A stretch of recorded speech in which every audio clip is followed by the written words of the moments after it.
So let me ask, what do you actually crave for in a woman? Is it a light-skinned woman or is it a dark-skinned woman?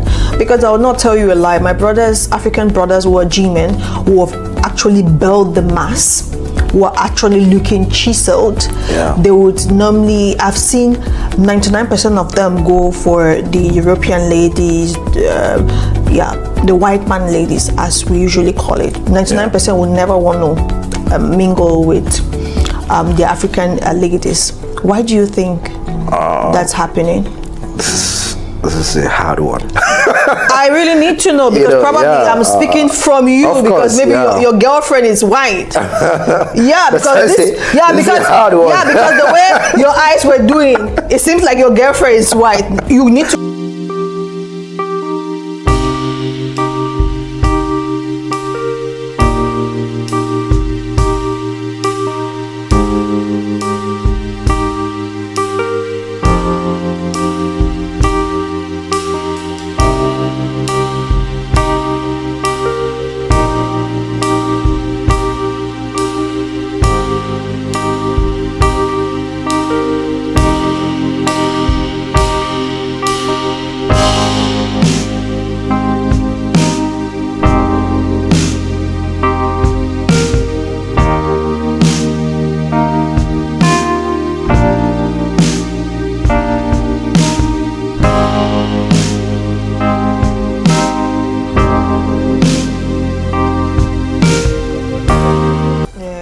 But if you support me and like you remind me, not that you letting me know, but I already have everything been planned out, but you just need to remind me like, babe, you're definitely going to get there. So that's my first thing. You know, that's my first quality.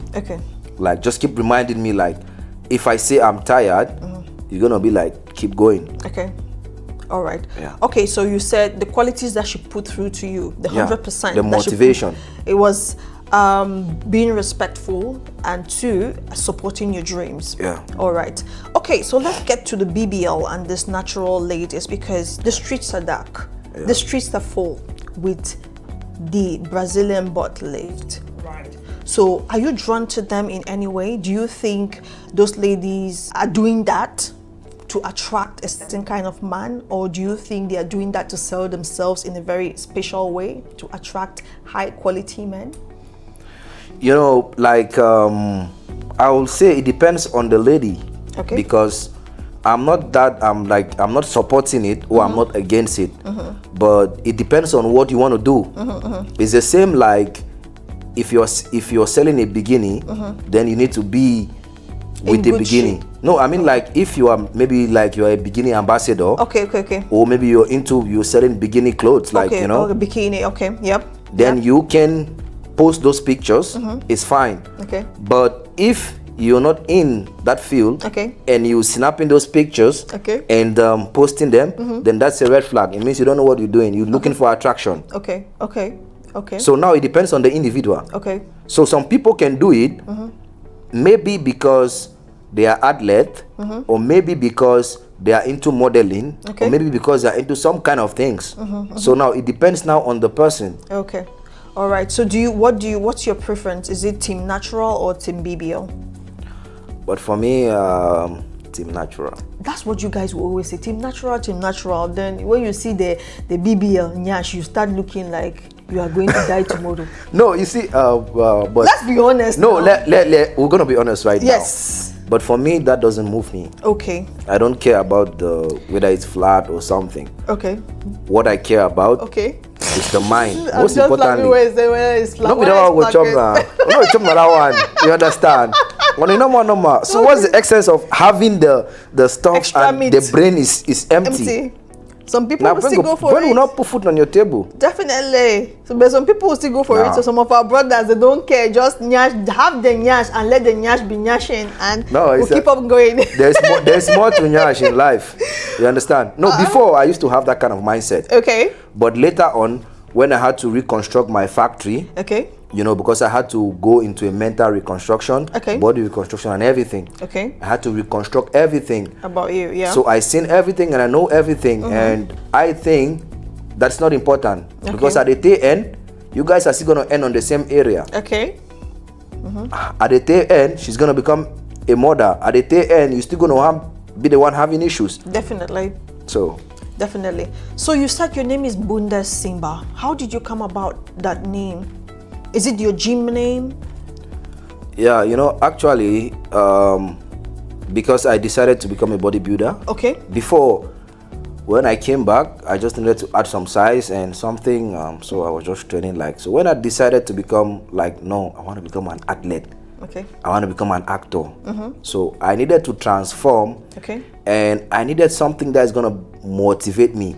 You understand? Definitely. Yeah. So the Bundes Simba means go higher, lion. So it's like a motivation. Okay. So Bundes means go higher. Go higher, lion. And then Simba, because I know when I saw Simba, I was like, this is lion. Yeah. But that Bundes, my thought was, Bundes is a city in Belgium. No, in Germany.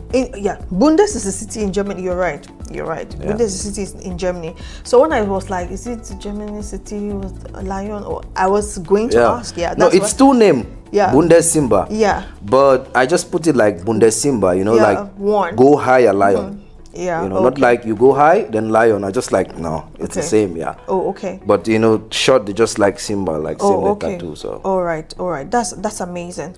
Okay, so let's get into the vivid account of your experiences from when you arrived the UAE to you seated here, till you seated here with me today. So we're going to be focusing first on the living condition. How has the living condition been from when you came in till now? You know, it has not been easy. Okay. I won't tell if I tell you easy, it was not set up. You understand? Who no. But like I told you, I'm the kind of person that if you put me in the if you put me in the desert, that is, you put me in the dry land where there's nothing, I will still survive. You still sell I will sand. Still grow. You still sell sand. Bury me, I will still resurrect. Someone said yesterday, one of my guests said, if you put me in Iceland, I'll still sell ice and make money. Yeah. That's the thing. Put me in hell, I'm going to replace the devil on his throne. Okay. Comfortable.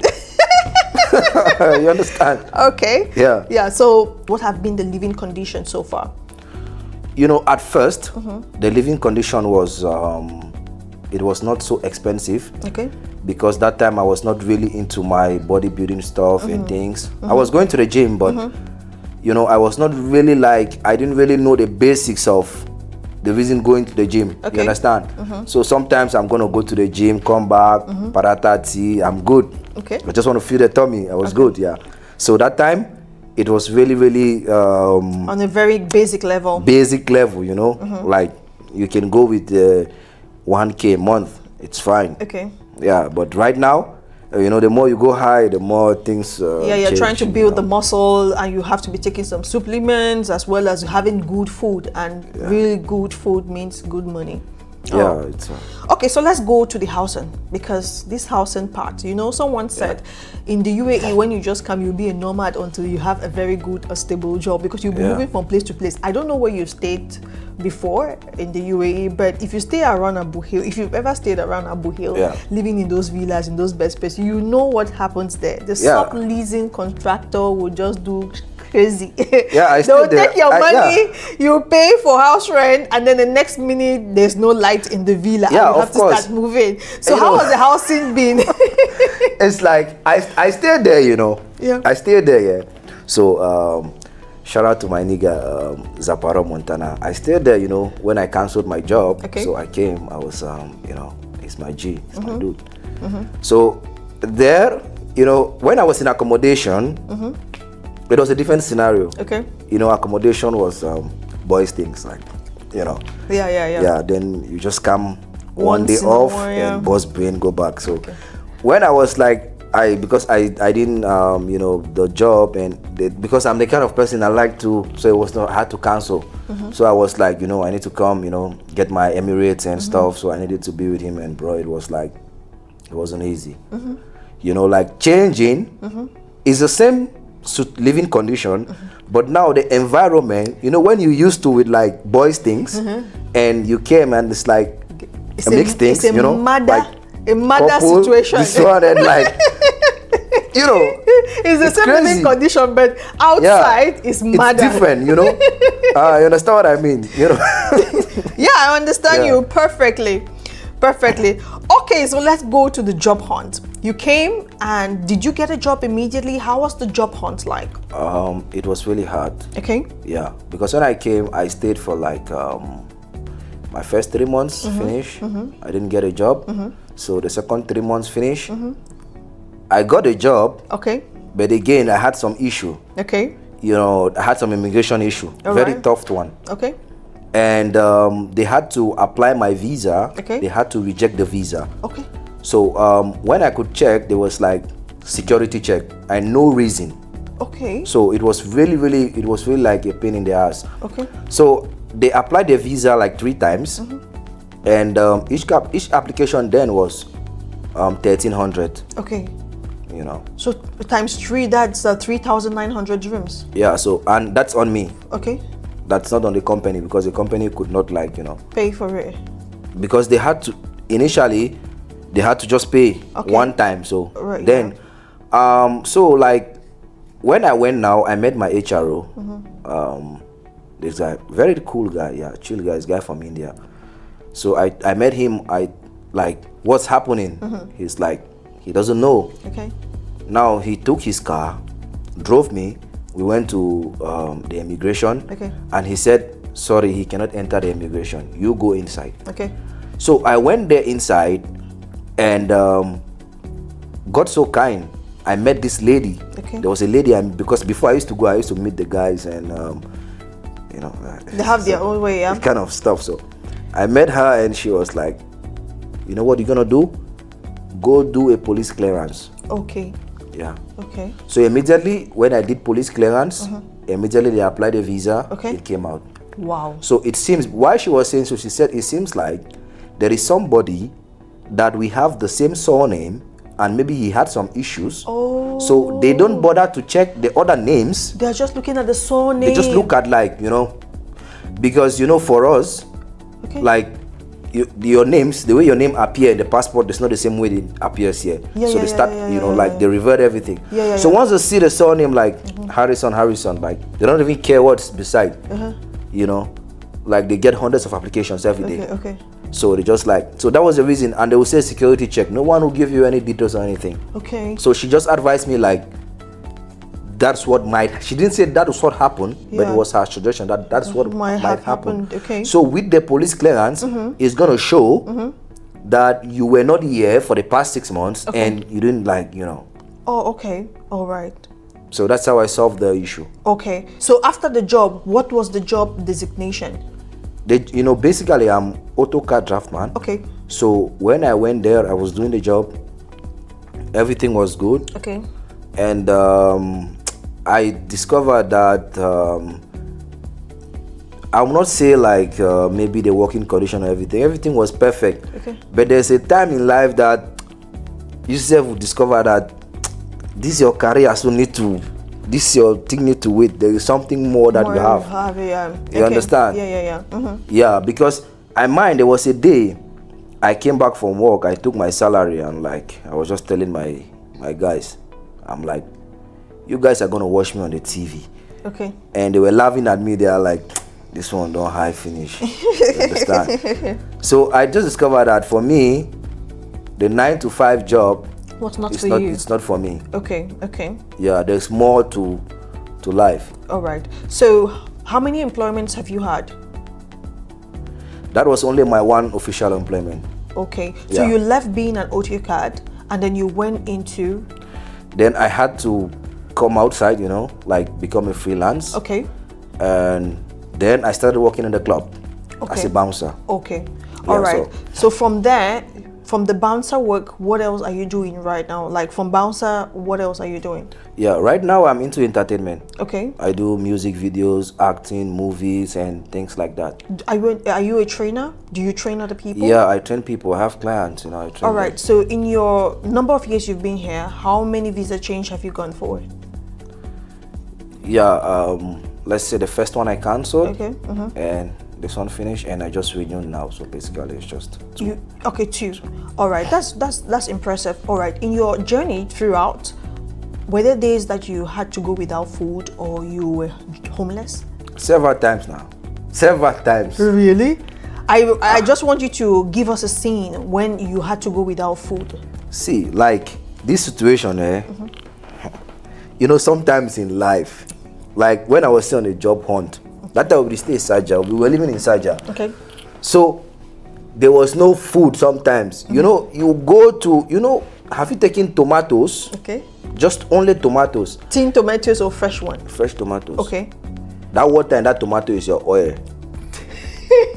You understand? Okay. You make rice with tomato. Okay. That water and that tomato is your oil. Okay. The tomato is your spices. Okay. All Everything right. said. Okay. You know, sometimes there was this one place where they sell this this paratha and uti and that stuff.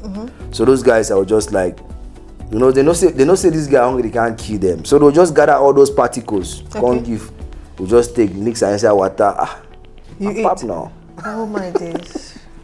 Oh my days. So explain the time when you had to go homeless. Yeah, it was like that was when I was still, you know, I was still struggling for the job hunt and things like that. So, and it wasn't really easy.